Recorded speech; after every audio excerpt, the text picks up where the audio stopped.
Хүүхдүүд аав ээжээсээ 50% өглөн авдаг гэж бодсоор байгаа юм биш вэз? Генетикийн шинжлэх ухаан үүнийг аль хэдийн үгүйсгэсэн. Хүү бол эхийн талын удмын хүчийг тээгчим.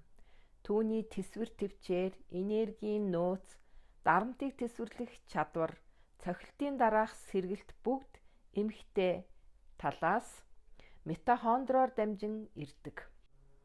Эхийн, эмээгийн, өндөр эмгийн биеэр дамжин ирдэг гэсэн үг. Мөн чанартай эрчүүд бүгд удам ургийнхаа бүх эмэгтэйчүүдийн физик тусгална юм. Иймийн учир эхийн болон түүний удмын төлөв байдал нь хүүгийн хүч чадалд шууд тусдаг байна. Харин охидын хувьд илүү гүнзгийрнэ. Тэр ээжтэйгээ ижилхэн царайтай, хөдөлгөөнтэй, дуу хоолойтой байж болох ч дотоод програм систем нь аав байна. Сэтгэлгээний хэлбэр, харьцаа, эр хүнийг сонгох сонголт, тэр бүхэл эцэг нь мэдэрч дуусгаагүй айдас нь хүртэл X хромосомоор дамжин охинд ирдэг. Бид гэр бүл болон нийгэм дэх байр сууриаар багцаалдаж ирсэн. Харин биологийг хуурч чадахгүй.